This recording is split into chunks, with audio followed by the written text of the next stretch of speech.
going to lead us in our first part, which is like definition of leadership. So what it is. Go ahead and take it away, Chris. Yeah, absolutely. Is the screen working again? It is now. Nice. Okay, awesome. So what we're going to cover is 3 sections. Section 1 is what is leadership, which I'll take the helm mostly on. And then section 2 is the core fundamentals, which is what you need to become a capable, competent leader. And then, of course, section 3 is mostly a Q&A. So what is leadership? How do I phrase it? Leadership is basically getting someone to a certain place. Kind of like a manager, a leader is going to take you to an objective. However, what differentiates a leader from a manager is that a leader operates on what one would consider a servant mentality. Now, if you've probably read a lot in class, all these different types of leaders. And I will tell you from my experience in the professional field, as well as working with a very diverse array of leaders, at the end of the day, there are only 2 types of leaders that I've actually known. There's 2 types, however, there are multiple styles a leader can use. And that's what we tend to confuse when we're working with people. The 2 types of leaders you can find are servant leaders, and then they're the overarching, how would you call it? They're overarching leaders. So in a nutshell, a servant leader is basically the person who is trying to help you succeed as you pursue a mission. Some of the best leaders in a military setting, in a business setting, their prerogative is to accomplish a goal. However, at the same time, they will try to empower their staff and show them a method to achieve their goals easier and with less pain. For any of you that work, you can tell what a servant leader is in the form of maybe a manager who tries to accommodate your challenges or your time constraints. And then that leads to overarching leaders. An overarching leader is basically the guy who is guiding the servant leaders towards their mission. And this is the hard part.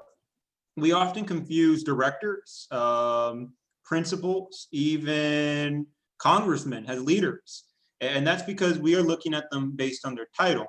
However, having worked in Congress, I can tell you a leader will be the person who's trying to make sure their staff is capable and confident and able to do their job to the best of their abilities. There is a third aspect of leadership, which is managerial qualities. Now, there's an old saying that anyone can be a manager, but very few can be a leader, and that's true. And that's not a bad thing. To be a manager is someone who gets the job done, who makes sure the policies and procedures are operated, and who is pursuing the mission to the best of their abilities.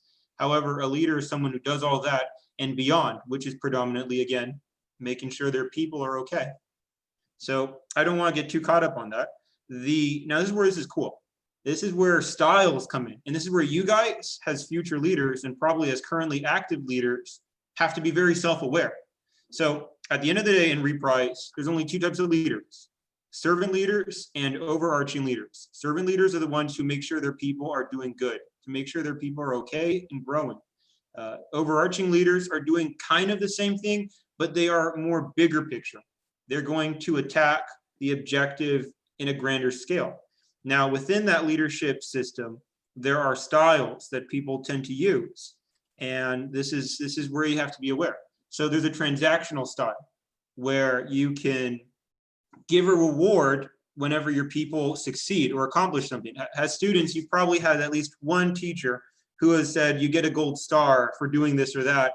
And at the end of the day, if you get enough gold stars, you get a prize, right? I mean, or at least I've had teachers like that. So that's transactional. That is when you're trying to motivate your troops by giving them rewards. Now, managers can do that. And if anything, that's an indicator the manager cares about their troops to some extent, because they're not just following a basic, you do this because I'm your boss. Now they're saying, this is what you can gain from it. Transactional is very useful when you're in a work environment or a class setting. With regards to work environment, with regards to a nonprofit, it can be a little more challenging. So the next style is situational. This is where you're adaptive, pragmatic. These guys tend to lean towards going with the flow and letting their troops lead the way. And then when something pops up, they're able to integrate themselves into the situation and solve it. So for example, when I work with the elections office, I will try to train my people to be capable of doing everything. And then I will let them do their thing. I encourage them to use their own judgment. And when something happens, an issue, that's when I come in. So now there's the autocratic. Now, this is interesting. Because you're a leader does not mean you have to be a democracy. And this is a fine line. This is, again, where you have to be very self-aware. And the only way you're going to gain this is through experience. But let's say you're in a tight situation, or you're running out of time, or you're running a project. Sometimes you have to be capable of directing your people, identifying the strengths of certain individuals, and running with that. So that's what directional leaders are. They know when to take control and not have a vote and just give orders. And the reason I stress that these are styles is because we all have certain styles we're going to lean heavily on, or we just by personality tend to go towards. However, we have to be capable of turning and twisting and changing styles whenever we need to. And if you can practice all of these, you should be okay in the long run. So there are two more, and then I will toss things to Cris. There is the laissez-faire leader, and there's the participative.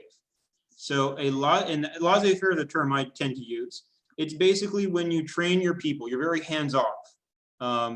You will make sure your guys are capable. You will be present to make sure they don't mess up. But at the end of the day, you're going to put a lot of faith in them, and you're going to prepare them so that they can put a lot of faith in themselves. And then you just let the boat roll. And to go back to what I mentioned earlier, working with the elections, I try to train my staff to be fully capable. And I take baby steps to get them into each industry and each field, but I make sure they all know exactly everything they need to do to basically do my own job if they wanted to.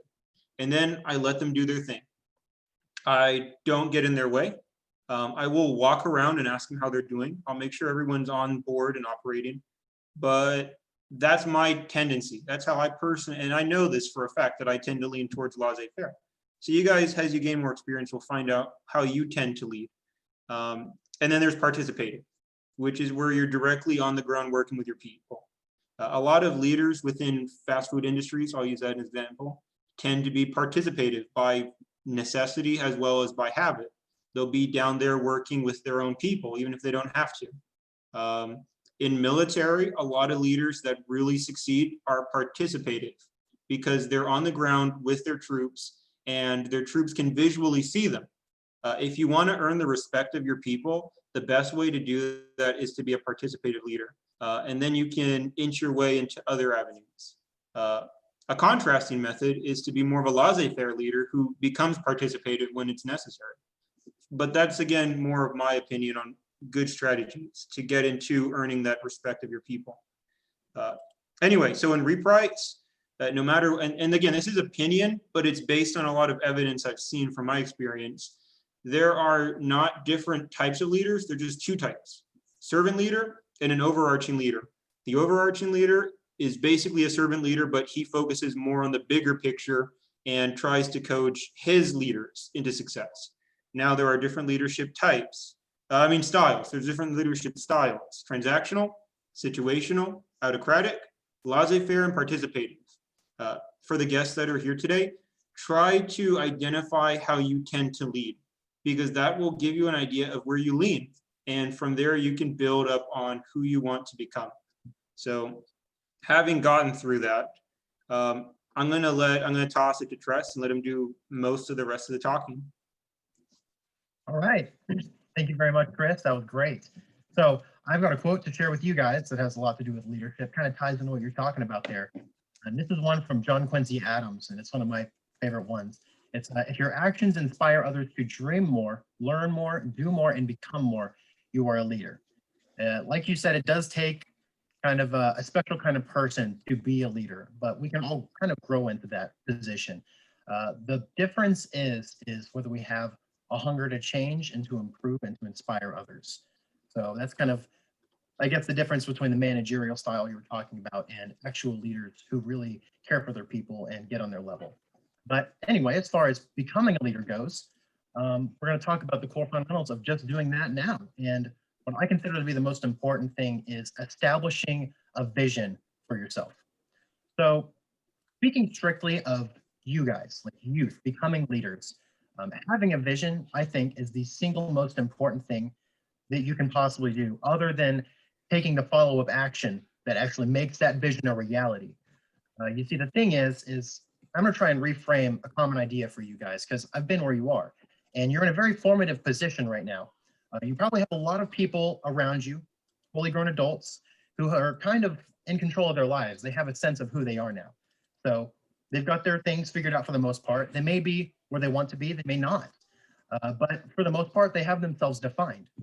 You guys, on the other hand, you're in a very formative position. So your future is very unfixed. And a lot of the times it can feel like you're trapped by the fact that you have to make a choice and that you have to do something. And you've got school that you're going to, and you've got homework to do, and you've got people telling you to pick a direction and to do something, to pick your career already. You know what I mean? And the thing is that that's a very destructive frame of mind. So we're going to try and change that around a bit because I think that where you are is a perfect place to be. In fact, it is the best place you can possibly be if you're worried about your future. So it's a really great reason you're here today. If you change your frame of mind to think of yourself as very free because you have the ability to do anything you put your mind to, if you just start now, then you are so much more enlightened as far as becoming a leader goes because you have that much going for you already. You see, the thing is, earlier in life, you have a goal to strive for. The easier it is to build your life in the right direction, to find the right motivation, to put yourself on the right path and frame your goals in the best way that's going to be conducive for who you want to become and what you want your future to be. But my advice for you in that regard is to pick something, even if it's the wrong thing. Now, before you get all like defensive because it's like, oh well, I have everybody already telling me to pick something. The thing is that can change along the way. Through your experiences, it's really great to just find a purpose that fulfills you for the time being, something that fits your strengths, fits your long-term desires, fits into your passions, especially something that really calls you. If you can focus on that, and even if it's not something necessarily specific, it doesn't necessarily have to be a vision, it can be a direction even, but as long as you start moving, you can get somewhere. What's really great is that from the starting line, there's really not a lot of place to see. You're kind of stuck where you are at the starting line. You can see the trees and you can see the rough path ahead of you right now, but as you move forward, regardless of whether it's in the right direction or not, you get to see more. So you can pick another path along the way. You just have to get started somewhere and begin moving. And that's the biggest thing for a lot of people. That's where analysis paralysis comes in. This is a really great term. Try and familiarize yourself with it because everybody gets stuck in it, including myself. It's just the concept of when we're in a position to make a choice. Sometimes it's so overwhelming because we have so many options in front of us that it seems impossible to choose. And we feel like there's going to be enormous repercussions for just picking something. But let me tell you, that's the wrong place to be. Making a choice is something that frees you rather than cages you, because then you can begin to progress. You can begin to transform your life in the direction that you want it to become, even if what you're aiming at isn't necessarily where you ultimately want to end up. For an example, let's say you're in the ice cream line, okay? You're going to Brahms or whatever your favorite ice cream shop is. You've got all these awesome flavors right there. You got mint chocolate chip, and you got German chocolate and Rocky Road. And, oh, they're all so good. And you're sitting there, you're just considering, and you're like, oh my gosh, look at all these flavors. They're all so good. I don't know which one to pick. And so you're just sitting there, you're like excited, but you're also not really doing anything. You're not making a decision because you want to make all the decisions. And you're like, well, if I get mint chocolate chip, I may not be able to get German chocolate later because the thing is that I may be full and it may not want any ice cream. But then you look behind you and there's a whole line forming. And you got people tapping their foot and getting impatient. And you go, oh, shoot. Okay, I guess I better pick something. You know what? Ice cream scooper guy, just get me something, anything. I don't care. I just need to get something. And they hand you a vanilla cone and you walk away kind of happy because, at least it's ice cream. It's good, but it's not what you wanted. And it's not what you had planned. And it's not one of the things that you had in mind. And we have a tendency of falling into situations like this because we want to pick the perfect thing. Don't pick the perfect thing. Just pick something and start moving. It is so tantamount to just begin to get where you want to be rather than waiting for the right thing to come along. And now Chris has a little bit to share on this, I believe. Yeah. To add to that, and I can pull it up. So this is a cool thing, and this is to kind of ease the burden on you guys. You don't need a mission to be a good leader. Having a mission or a vision helps you be a very strong leader in the long run. However, you don't need it to be a good leader, because again, being a good leader leans heavily on servant leadership, taking care of your people, making sure that they're capable of doing what they have to do. If you can take care of your people, or at least try and lead by example, then you will be fine. And you will maybe find a mission or whatnot, but you'll be fine, and people will respect you, and they might even give you more power or leadership position roles because of that. Now, to add to what Tress said about finding a vision, this is, how do I phrase it? There is one sure way, without a doubt, that you can find out what your vision for your life is. So for Bestoa and Ruiz in particular, keep this, be prepared. So if you don't know what you want to do in life, or you're not sure yet, this is the most tried and true way I have seen throughout human history that you can find a vision. And that is to suffer, and to suffer heavily and painfully. Now, it sounds terrifying, but the truth of the matter is, when we're at our lowest place in life, we tend to be open to the greatest change. We tend to open ourselves up to necessity, desperation, and a certain clarity you cannot get without the other two. I'll give you several examples. We will start with Julius Caesar. Now, Julius Caesar was not always the Roman emperor he became. He was actually a relatively wealthy but low-ranking citizen of Rome.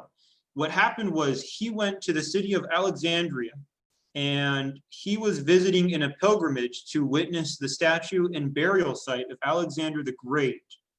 And Caesar was about to turn 32, if I'm correct. That was the year Alexander the Great died. And when Caesar got to the statue, he writes this in his journals. He asked himself, who am I in this world?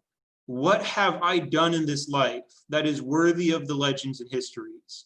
Because he was comparing himself to Alexander the Great, who at 32 died after conquering the whole known world at the time. So basically, Julius Caesar had a mental breakdown. He fell into a Great Depression for a year, and he considered suicide. He was at his lowest point. And then he decided, a clarity hit him. He realized his timetable was not going to be there forever, and he had to gun it. He had to do something, and he knew what he had to do. So, and this can go for smaller things. This doesn't have to be that. It could be simply failing in a test, or not getting into a program you want, or losing at a baseball game. If you can fail, and fail with a certain sense of humility and openness to lessons, you will learn what you do not like in life, as well as what you do like. I'll give you a personal example. It took me a long time for me to realize that my mission in life was to help ease the pain in this world. Now, that might sound abstract, but it helped give me a clarity to what my windows could be. What does it mean to ease the pain in this world? At first, I almost considered pursuing medical. But then I thought, well, where do I have skill sets? I run a small business. I work with a lot of people in colleges, and I help students at UTA enroll for school programs. And I realized that my usefulness at the moment leans heavily on that capacity. So in addition to what Tress said, and I guess for all the guests here, if you don't know what your mission in life is yet, or you are not sure, try to live as hard and as bravely as possible, because you're going to suffer if you take that path. And through the hardships you're going to experience, all the failures, you're going to get that clarity. I'll give one last example before I throw it back to Tress. And again, these are all characters in history. If you look at Napoleon Bonaparte, for example, he didn't know his mission in life. He didn't have a prerogative. He was a good soldier and a very capable leader. However, he was a good leader, but not an overarching leader. And then France came into chaos, the riots, the protests, the destruction of the capital city. And Napoleon was an artilleryman who was sent there to quell some of the problems. Has he watched the capital city that he grew up in burn? he realized that his mission was to create order. Now, not to get into the politics of Napoleon's philosophy of leading, but he was at his lowest point. He thought that his government was about to fall. He was confident that Germany, Britain, and the other governments, well, Austria-Hungary at the time, they were all going to invade France and conquer the country. And at his lowest point, because he was a soldier, he found his vision in life. And it took him losing a great deal to get there. So I'd say gun it. You guys are high schoolers. If I'm correct, you guys are sophomores. Get as involved as fast as possible. Get in any leadership role you can and suffer a lot. So that way you can find out where you want to go. I'm going to throw it to Tress, but before I say it, just to clarify, I don't mean like go do really dumb things and get hurt. What I mean is do meaningful things that you feel are meaningful and fail and keep pushing forward. And when you fall, try to ask yourselves, what did I do wrong here? What is the next step? And you will find some peace in the long run from that. I'm going to let Tress get on to the next section now. This is something that kind of ties into exactly what you're talking about. Now we're going to be talking about nurturing your leadership potential. So while you're doing those things, while you're taking risks, while you're stepping out of your comfort zone and you're really trying yourself, there is something you have to keep in mind, okay? That you have to have professional insight, you have to have self-reflection, productive feedback from the people around you if you're going to be a better leader. Ignoring those things and just kind of doing it on your own, that's a really great way to become like a decent boss. Because everybody knows those guys in the companies and in the organizations that we all kind of interact with. You have people who are there and they serve a purpose and they can be assertive and they can talk to people, they can speak and they can influence, but they don't take a part of it. And they don't ask for criticism or constructive feedback because they're fine where they are and they don't really need to progress. They don't really want to because they're okay with their current position. If you want to be a leader and if you want to grow, you have to really challenge yourself by reflecting on all of your experiences, on the things that go right and the things that go wrong. What can you learn from the situation? What can you bring forward to your future experiences? What can be gained? What can be learned? These are very important questions to ask. So I'm going to go into habits real quick because I feel like habits are a keystone part of not only becoming a better leader, but becoming a better individual. And individuals are leaders. You know, they have to build their life somewhere. So I think that's a really good thing to know about. And this is something I learned heavily in this book right here. And just free advertisement for this guy. Okay, this is called The Power of Habit. And it's written by Charles Duhigg or Duhigg, or however you say that last name. I don't really know, but he's a smart dude. So in this book, he talks about the habit cycle. So there's 3 basic steps to any given habit. And it is cue, routine, and reward. So I'm going to break one down for you real quick. And that is, let's say, our constant need to distract ourselves and to escape from our realities. So watching YouTube, watching Netflix, playing video games, escaping into social media. These are all things we do. We spend countless hours of our lives playing video games, watching YouTube, watching Netflix, browsing through Instagram, looking at other people's lives, things like that. And it's okay because, you know, we're fine where we are. And maybe during those hours, we feel like we're doing something productive because at least we're not tired or falling asleep or whatever. But let's get into the habit first. Let's break it down before we get too far in. So first is the cue. So I think the cue for this specific one would be either I'm tired or I'm bored because we get home from school, we get home from work, and we're very tired. And we don't really want to go to sleep because we just got all our homework done. We have free time now. And so now we can throw it at whatever we want to throw it at. And if we go to sleep now, well, then our free time is gone. We got to wake up and go back to school the next day. And nobody wants to do that. So we want to use the time that we have. Or we're bored. Oh, all our homework's done and we just got home and we have free time. So what are we going to do? Oh, I'm kind of bored. I don't really have anything to do. So you know what I'm going to do? I'm going to plug myself in somewhere and I'm just going to use my time because I can. So that's their cue. The routine is the behavior itself, which is watching YouTube, Netflix, video games, social media, all that stuff. And then there's the reward, which is the distraction. Maybe you enjoy playing with your friends in video games. I don't know. Whatever reward you get out of it, that's great. And while I'm addressing this, I just want to say one thing real quick. The reason those are there, there is a reason. We do those things to fill a need. because that's something that we need to do. It's whether it's a coping mechanism or whether we just need to distract ourselves because you have nothing else to do. You can't just eliminate a habit. You have to reform them when they're unhealthy and replace bad habits with good habits, and do not replace a bad habit with another bad habit. That's just going to get you in more trouble. So what this book says to do is to, instead of just trying to erase it entirely and starting a new one, what you need to do is keep the cue and keep the reward, but try and change the behavior in the middle. So whenever you get the inclination to do any of those things because you're bored or you're tired or any of the various cues that you may have in your life, instead of jumping on that thing immediately, what you could do is go, okay, you know what, I'm going to let myself play video games or watch Netflix or YouTube or whatever for an hour if I can first read a book for 15 to 20 minutes. And it's things like that, or going for a jog, or working out for 15 minutes, or watching a YouTube video on how to work out. Heck, who knows? But you're doing something other than those things that you've been doing habitually, because we have these habits ingrained in our minds. And in order to work through those, we have to put stuff in there. It's kind of like, you ever seen sculptors, how they have like the wedge in there and then they have the hammer? It's kind of like hitting the wedge in there, okay? So you're slowly but surely working it in so that it's got more influence as time goes on. So you slowly but surely build that. If you have any more questions on habit formation, let me know, or read this book. Both are great ideas. So without further ado, I'm going to throw it back to Cris real quick. He's got a tidbit to address. You're muted, Cris. Okay, I'm going to cover a couple of things, and this is where feedback's important. I'll be the first to admit I'm a little rusty to doing presentations, so I tend to get into either bullet points or spews. But anyway, so on nurturing your leadership potential, I'm going to bring up a couple of things that are I'd say are paramount to succeeding as a leader.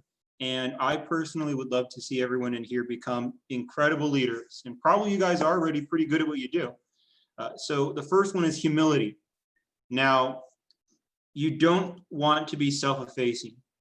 Language is powerful. It's a curious thing that we call it spelling, because in a way we are creating a magic to what we say. It has a way of leaking into our thoughts. So rather than being self-effacing, be humble. Now, humility is a curious thing. There are two ways to become a humble person, from my experience, and you might have other ways of approaching it. Humility tends to come through failure, because it humbles you, it shocks you, it shows you that you don't know everything. And unfortunately, as leaders and people in power tend to rise in the ranks, their ability to fail and then reflect becomes less likely. We can look at Nixon, for example, or Eisenhower, or even Theodore Roosevelt, where their failures in their later lives did not make a significant impact on how they approached the world, because they had gotten to a certain level where their successes were so grand that the failures were minuscule in their psyche. Now, when we're young, when we fail a lot, it can really put a dent in our self-esteem. And this is where humility kicks in. Humility is the ability to acknowledge why you failed, try to find out how you failed, and then not do it again. Additionally, as you start to succeed in life and rise in the ranks, be it being a president at student government or a manager, or even starting your own business ventures, humility takes a particularly important role when you gain power, because now you have to be comfortable with pausing to reflect on who you are, what you're doing with that power, and what you could be doing wrong. Now, doubt does lead to failure. However, at the same time, you have to be comfortable with asking yourself, am I being too much of a micromanager? Or am I not being as good as I could have been at something? Or if someone says, hey, you're wrong, you did something wrong, if your subordinate calls you out on something, being calm enough to ask yourself, okay, is this person angry at me? Yes. Are they being rude to me? Yes. Now, what is some truth to what they're saying that I could try to pry from this? And then I can use to, of course, discipline them for insubordination if I have to, but at the same time, try to be better, and then acknowledge to them that you are right, I made a mistake here, and then earn their respect. Because if the person calls you out privately, then you have an opportunity here to be a good leader and be humble. If they call you out publicly, yes, you might need to be using some sort of authority, but you can also still reflect and then talk to them privately and say, look, I thought about it and you're right, I made a mistake here. However, you should not have done that in front of our people, because that's not professional. You see what I mean? And again, keep in mind, and I would say pay very close attention to your teachers at school. Try to identify how they behave, because you can quickly pick out who is a good leader based on how they approach being called out by their students. That is the greatest way you can reveal character. And if you want to be a good leader, the best way to find out is to look at the successful people in your life, as well as try to find out the failures of others, so you can try to prevent them in yourself. Now, the next thing I want to cover is being cautious with pride and arrogance. That kind of interlinks with success. As you succeed in life, a certain lion within your soul gains momentum, and that is the lion of pride and arrogance. Now, you have to be proud to an extent, because you have to demonstrate a certain sense of grit that makes you different from the rest. But that can come more in the form of confidence, and confidence in who you are as a human being and through your experience rather than pride. Pride can quickly become blinding. So I'll give you an example of, what's a good example? I'll use Benedict Arnold during the American Revolution. He was a very capable person. He was a good leader to his troops. However, he had a great deal of pride when it came to working with other officers. And because of that, he was blinded to the ideas of his colleagues, his equals. And that really messed him up. Now that's because of arrogance. He was a business owner. He was a successful man prior to joining the military. And that arrogance fed into the pride. So be cautious of that. Always be very cautious when you start to get boastful, because that is the first step towards falling down a path a lot of people cannot recover from. I saw it a lot in Washington, D.C., and I can tell you the best of people, once they get a little power, once they have a little success, if they're not self-aware enough, they are going to go down that path, and you can't come back from that unless you fail catastrophically. And I want to stress this to everyone in the room. When you get to a certain level of success and you've developed a certain amount of pride, like any other folly, it will take a catastrophic failure to throw you back. Theodore Roosevelt was a very prideful man, and it took the death of his closest person for him to get thrown out of the fray. And then he exiled himself to the far west, and he suffered in the wild for a long time before he came back, and he was never the same. So be cautious of who you are right now, and not to be nervous with who you are, but just to be self-aware while you still are building your habits, like Trey said. Because if you cannot control that or be self-aware of that, it might take a great deal of pain to throw you back into a right path. And that's something I try to hope you guys never have to deal with. So a couple of last things I want to talk about, and then I'll throw it back to Trey, would be addressing, and I'll go with this one first. This is a really short one. Never micromanage your troops, and never put yourself in a position where you can take from your troops. If you guys want to be good leaders, I would stress that it is important to be an autocratic leader sometimes. However, overall, you don't want to micromanage your people. That erodes creativity. They lose a sense of self-respect, and then they lose respect for you over time, because they're not given the comfort to say, sir, I have an idea, or miss, what if we did it this way? And then they become addicted, or they just become comfortable with having to go through you for everything. And when stuff hits the fan and you face a real challenge, your people are not going to be able to pull through. And that's not going to be their fault. It's going to be yours, because you micromanage them. You cut their ability to grow, and you took them from their power position as individuals. Be very cautious of this. And if you work for a micromanager, where you are under control of a micromanager or whatever, I would strongly suggest trying to get out of that environment as soon as possible.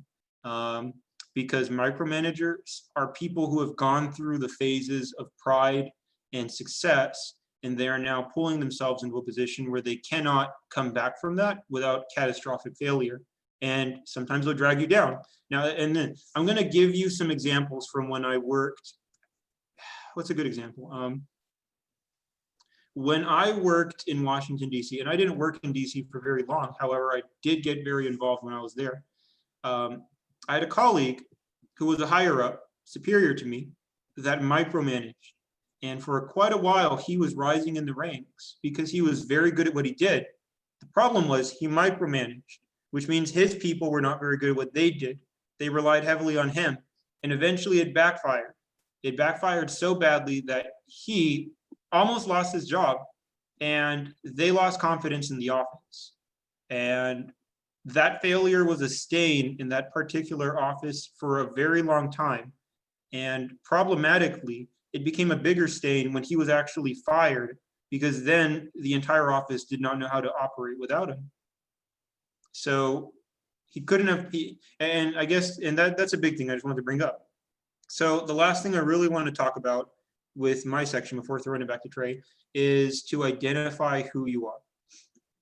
And what I mean by that is, and this is a hard one, and this is one I don't expect you guys to really have an answer to for possibly a while. And for Bastoa and Ruiz in particular, if you guys are listening, and even, of course, you know, Mr. Jeremy and Mr. Cox, identify who you are. And what I mean by that is identify your core fears as a human being. Identify what at your, and this is not superficial and this is not abstract. It is what at your core you're afraid of. It could be, I'm afraid I'm never going to be able to have kids, or it could be, I'm afraid I'm not going to be successful in life. Identify these things. Reflect for a while and identify them. What is the things at your core that scares you the most? Also identify your dreams. Identify, if you could do anything in the world, what are the top 3 things you would want to do? And identify your inhibition, your weaknesses, things that you feel would impede you from that pathway. And the reason I say that is because once you know your fears at your core, once you know what you're most afraid of, it will actually help you as you pursue your success, as you pursue your vision, and as you pursue the rest of your life. Because then you can identify, how can I mitigate or remove this fear from my life? Let's say you're afraid of becoming alone. Let's say you're afraid you're not with a certain amount of people you want to be with. Let's say you do not think you're going to be able to have kids. Try to mitigate those things, because those are the things you can't ever remove from your life, but you can mitigate them by going to the doctor maybe and seeing what they say, and then from there putting together a plan on, okay, so I can't have kids. So what's the next step? How can we move forward? Or, okay, so I can have kids. That fear is no longer a fear. If you're afraid of being alone in life, find someone that you trust or a mentor and say, hey, look, I have this problem. I'm in this challenge, this rut. How can I start getting more involved in meaningful ways? These are ways you can mitigate your fear. And as you remove or at least mitigate your fears and you become aware of them to a very personal level, you will be able to overcome them, at least mentally, maybe not physically, but mentally, and then you can move towards your mission. So that was the last big thing I want to really bring up with regards to nurturing your leadership potential, because these are all things that will make you not just a well-rounded person, but will nurture you as a very inspirational leader in the long run. I'm going to toss it back to Trey now with regards to, I believe, action and service. Yeah. All right, so that all pertains to, of course, the development process of becoming a leader and stepping into your own shoes, really coming into your own. So now we're going to talk about how it is you get there. So the action steps behind actually accomplishing those steps that will get you to where you want to be. So involvement itself is not necessarily enough. And I want to stress this. It's kind of like what I was talking about earlier. You can't just show up. You can't just get into those leadership positions and only give half of what you have to offer. When you are working on self-development, when you are trying to nurture yourself, to maximize your lessons, you have to truly put everything you have into the positions that you earn and that you put yourself into, because you can't only half learn a lesson. If you're going to learn a lesson, learn the whole thing. You got to put yourself all in. This is a really big and important lesson, because some people, in order to protect themselves, in order to maybe make themselves feel a little bit more safe. They won't put necessarily their whole self into the situation, because if they put everything they have into it and it fails, then that means they fail entirely. But if you only put in like a little bit of work here and there and the project fails, well, you go, well, I wasn't really trying. It's best if you just fall flat on your face and pick yourself back up, because that's how you're going to learn the best lessons. That's where you get the progression that we're talking about. That's where you get to your lowest lows. You want to get to your lowest lows and you want to learn from them, because that's how you grow, just like Chris was saying. So here's some actionable steps you can take while you're taking meaningful action. Find local leaders to volunteer with. Shadow professionals who you find to be good leaders. Seek guidance from a community leader who can mentor you possibly. All of these things naturally occur if we involve ourselves in organizations, if we participate in clubs and different things like that. If we just involve ourselves, we naturally find people who we want to be like. Look around in your life for people who inspire you every day, people who you feel like act in the best way possible. You say, I want to act like that person. I want to handle situations like that guy does. I want to speak like she does. Those people are so great. Look at what they do and watch them and learn from them. And not only them too, you have so many people who have gone before you. It doesn't even start with people who are alive today. You have people like George Washington, Abraham Lincoln, Martin Luther King Jr., like Chris was saying, Napoleon Bonaparte, Alexander the Great, Julius Caesar. There is an endless list of people who have lived before us, who have gone through every possible, every imaginable situation for this world. And they have books written about them. Some of them even write books about themselves. Like, look at this, okay? Sam Walton, Made in America. The guy wrote an autobiography. And this guy started one of the biggest businesses in America. This is like $10, if that. You go to Half Price Books and it's cheaper. This education is free, pretty much. And it's worth so much. It is invaluable if you just apply yourself. You get in the habit of reading, you get in the habit of actively learning as much as you can about the people who come before you and the people around you who inspire you. You can completely transform your life and transform how you approach situations. So, nice, nice. But this is what I mean. You have so many great opportunities around you. And the thing is, and we'll slow down a little bit here, because you have people who you can look up to, and that's wonderful. But something you also need to take into consideration is who you surround yourself with. And this involves organizations, it involves your personal friend group. If you have people who are fully dragging you down, who don't want you to join those clubs and organizations because it cuts into the time that you can possibly be doing something with them, hanging out and things like that. Those are great things. You want to do recreational stuff. You want to have fun. That's what life is all about. It's having fun, creating your own reality. It's transforming what you want to do so that you can find something that really fulfills you. But the thing is that you have to make your friend group, make your close friends, do your best to shape that, to do what's best and most conducive for the direction that you're heading. You want friends who are going to support you, who through all of your efforts and your reading and the sacrifices you're making in the current time, who are going to be like right there with you. They say, oh, I'm headed for the same thing. I have like-minded ideas and I really like what you're doing. Keep it up. You're doing a wonderful job. You want friends like that. If you don't, it's a really good time to find some. So moving on from that, Chris is going to talk a little bit about launching your own projects. Yeah, absolutely. And actually, I want to bring that up. That was a really cool thing Tress mentioned about Sam Walton. So, and we'll talk about this in Q&A, but if you can have, if you have, and this is probably more for the adults, such as Jeremy and Robert Cox, if you can, try to make a pilgrimage to your hero. So let's say you're a huge fan of Lincoln, Abraham Lincoln. Try to find time, maybe get some friends together and make a pilgrimage to Springfield, Illinois. If your hero was Washington, and this sounds really crazy. Like, why the heck would I drive all this way to go to a random place like that? But sorry, the screen shake. I didn't know if something bad happened.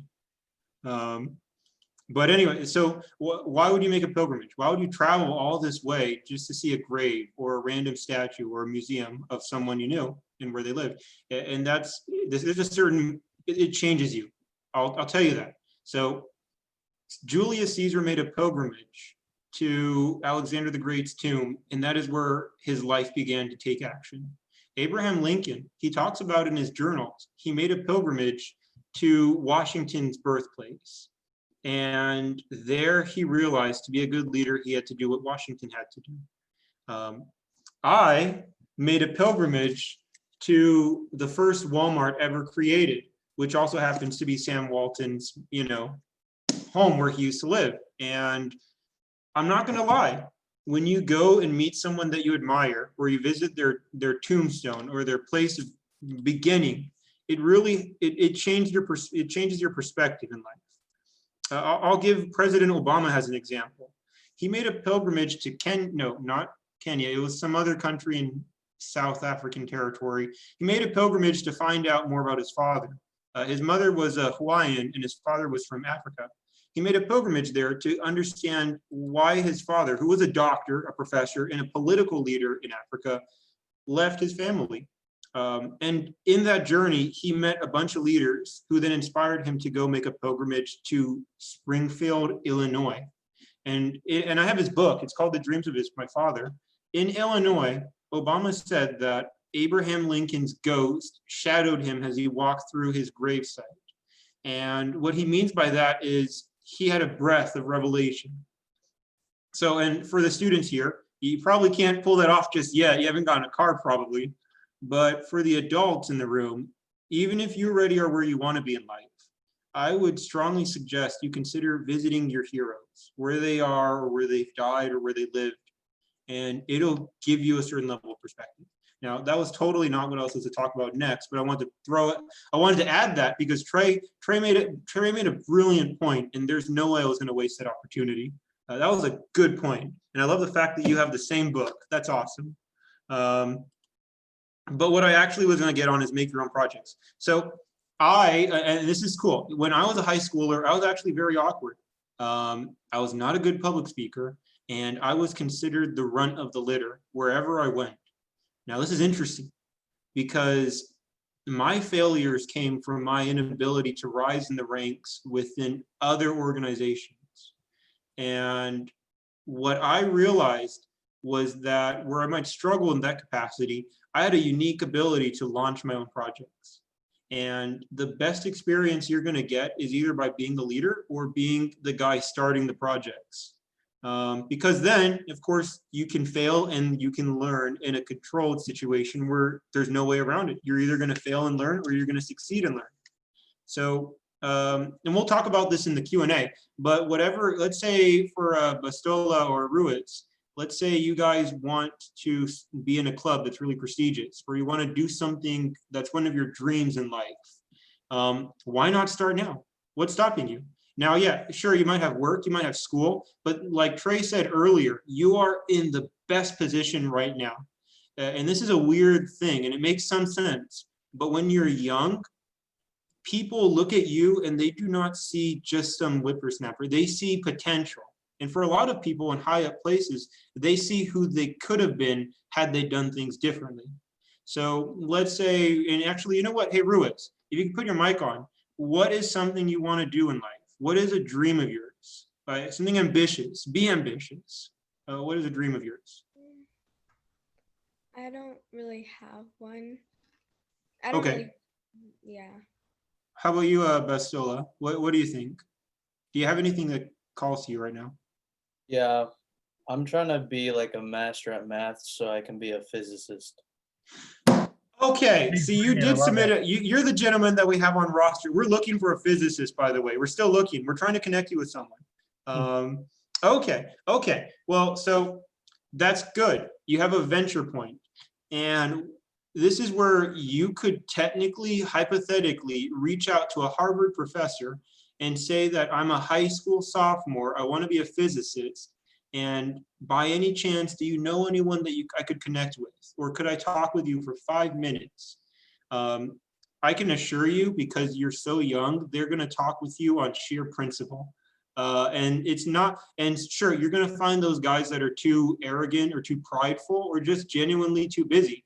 But persistence, the ability to follow up with these individuals 1 or 2 times, the ability to use their networks as latchkeys to find other people within that industry, you can do it. And this is where I say, start your own project. If you want to get serious experience as a genuine leader, The best way you can do it, if you cannot rise in the ranks within the organization you're with, is to start your own and just fail to succeed. I'm going to give one last example and then I'm going to throw it back to Trey. When I was at community college, I wanted to do certain things for my organization I was with. It was called the Cornerstone Honors Program. I had some goals that I wanted to accomplish that I was inspired to pursue by the directors of that program. Now, I struggled to earn the leadership of the group because I was still very young and immature.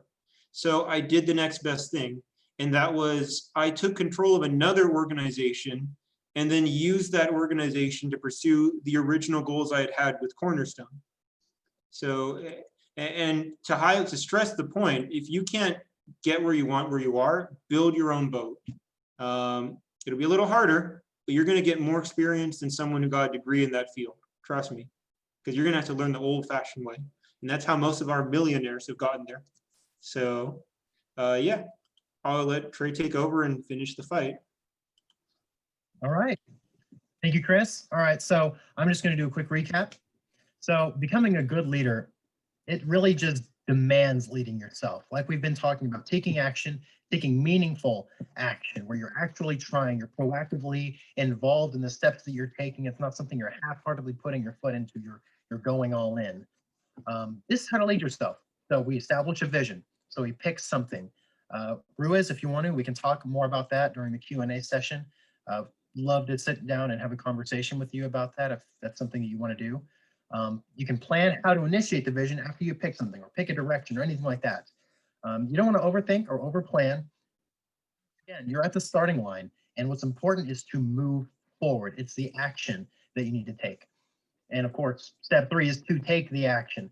Action is the keystone, because if you're just planning, if you're just dreaming, if you're trying to establish a vision and you've got something that you want to do, pretty much everybody eventually has something that they want to accomplish. Everybody's got a big goal, but very few people proactively involve themselves, take the meaningful action necessary to reach that goal and to see it through, because that's scary. It requires confronting our deepest fears a lot of the time. It requires stepping out of our comfort zone and doing something that very few people are willing to do. And that is what's so crazy about life.